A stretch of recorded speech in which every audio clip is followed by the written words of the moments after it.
What happens when a network wants another reliable family sitcom and decides to modernize a formula audiences already know? Out of ABC's interest in blended families and the success of earlier family comedies came a sitcom built around two single parents who marry suddenly and force 6 children into one household. So how did this familiar setup turn into a 7-season series that survived bad reviews, a network cancellation, and a rare move to another network? Let's find out. This is the history of Step by Step. The series was developed as part of ABC's Friday night lineup, a block built around accessible, family-friendly sitcoms designed for broader audiences. The network was looking for another dependable half-hour comedy that could sit comfortably alongside its existing Friday night programming and deliver consistent and repeatable storytelling. The show was conceived as a modern update of The Brady Bunch, a comparison that was built directly into the show's identity from the start. The intention was to translate the familiar blended family structure into a contemporary setting that reflected the changing family dynamics of the early 90s. The show was created by William Bickley and Michael Warren and produced by Lorimar Television. The premise centers on Frank Lambert, a divorce contractor, and Carol Foster, a widowed salon owner. Now, the marriage takes place before the series actually begins, making the core of the show about the consequences of that decision rather than the build-up to it. The family settle in Port Washington, a small Midwestern town that supports a grounded domestic tone. Much of the early conflict comes from clashing personalities, habits, and loyalties carried over from their previous family lives. Each episode presents a contained situation with disagreements introduced, explored, and resolved within the same episode.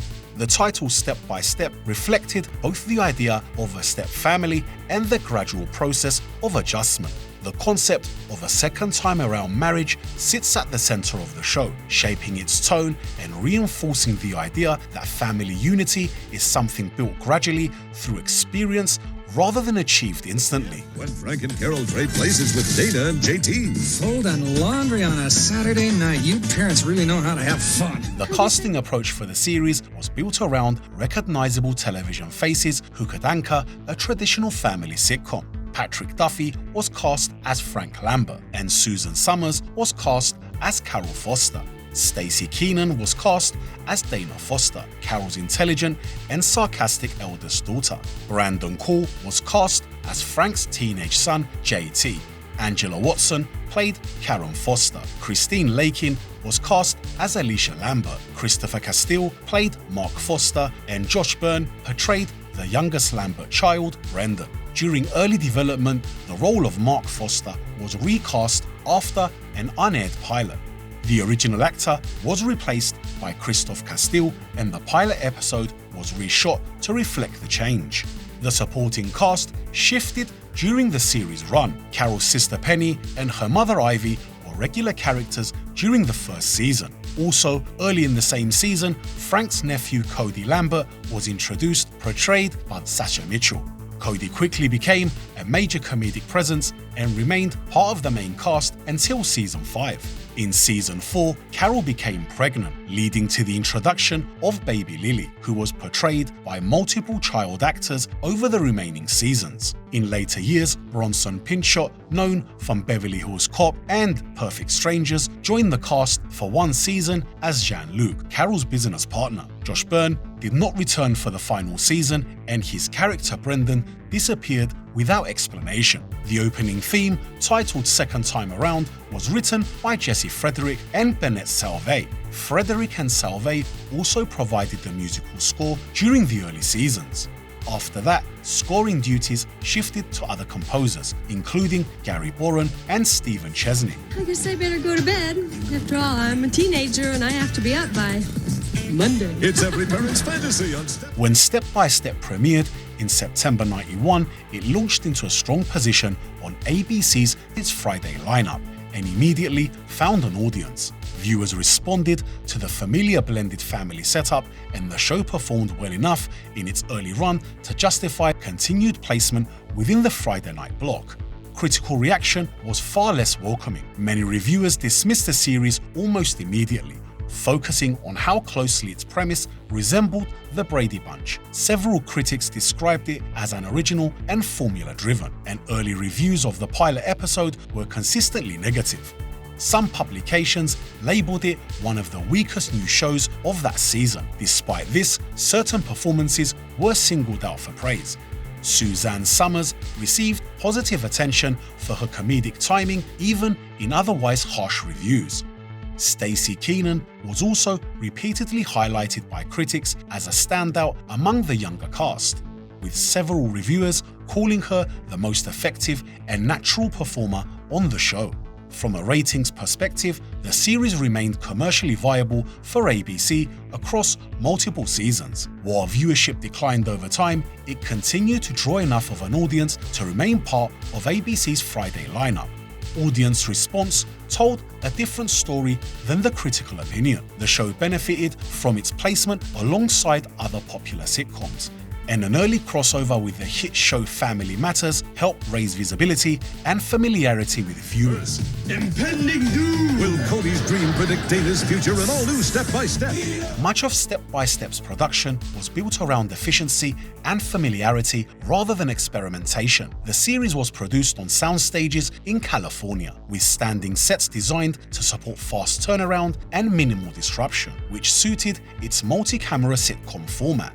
One of the most memorable elements of the show was its opening credits sequence. Although the series is set in Port Washington, the amusement park footage was not filmed there. The roller coaster scenes were shot at Six Flags Magic Mountain.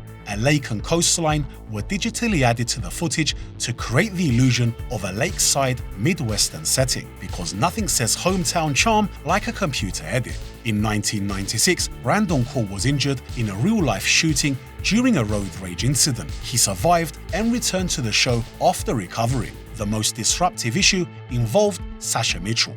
While popular with audiences, Mitchell faced ongoing legal problems related to domestic violence during the mid-90s. After further legal trouble, he was dismissed from the show and his character was written out at the end of season 5. Mitchell later returned for a brief guest star appearance in season 7 after his legal situation had been settled. There were also creative disagreements during the production.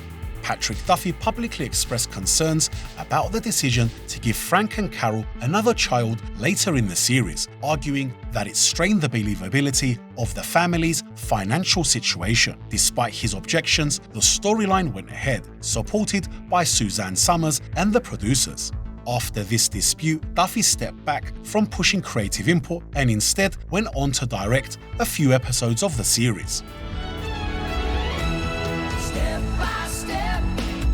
By the mid-90s, Step by Step was no longer performing at the same level it had during its early years. While it remained a familiar presence on Friday nights, its ratings were gradually declining and ABC began shifting its priorities. During the 96-97 season, ABC delayed the show's return until mid-season. This scheduling decision was made to make room for newer sitcoms. The delayed start hurt the momentum of the series and signaled that Step by Step was no longer a priority. In May 1997, ABC officially cancelled the series after 6 seasons, citing declining ratings. But the cancellation didn't immediately end the show. CBS reached a deal with the producers to acquire it, along with Family Matters, as part of an attempt to build its own family-friendly Friday night block. So basically, CBS looked at ABC's leftovers and said, yep, we can sell that again. The move was unusual and gave the series a rare 7th season on a new network. But despite the network change, ratings continued to decline. The show struggled to attract the same audience it had enjoyed over at ABC, so CBS cancelled the show after 1 season. According to cast members, the writers had been preparing a proper ending centered on Dana and Rich's wedding at the Lambert house. Preparations were already underway when the cancellation came down and the episode was never produced. For many years, Step by Step was largely absent from home media, especially if you exclude the television reruns. In 2006, Warner Home Video first released a small 6-episode television favorites DVD, offering only a limited sampler rather than a full season. In 2018, Warner Archive Collection started releasing the series season by season on DVD. In 2023, the full series was finally released as a complete DVD box set for the first time, containing all 160 episodes across 7 seasons. For fans who want to own the full series, I've added a link in the description below, and there should be a card popping up on screen to help you check it out. I grew up watching this series, and I watched a couple of episodes in order to make this video, and it reminded me why it's stuck. It's funny, warm, and easy to watch. The humor is broad, sometimes dumb, but it's on purpose, and it lands often enough to keep things moving. What really carries the show is how familiar the family feels. The arguments, misunderstandings, and small reconciliations are simple, but they connect because most people recognize some version of that dynamic.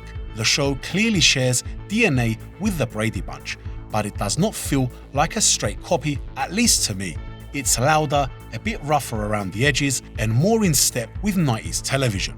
Although no reboot or continuation reached production, there were public conversations about revisiting the series in later years. Patrick Duffy and Suzanne Summers both expressed interest in exploring the character's later life before Summers' death, but no project moved beyond discussion.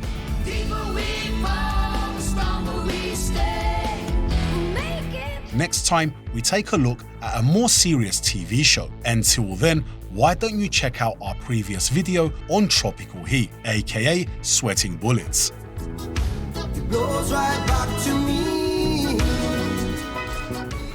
Thanks for watching, please like, subscribe, and I'll see you in the next one.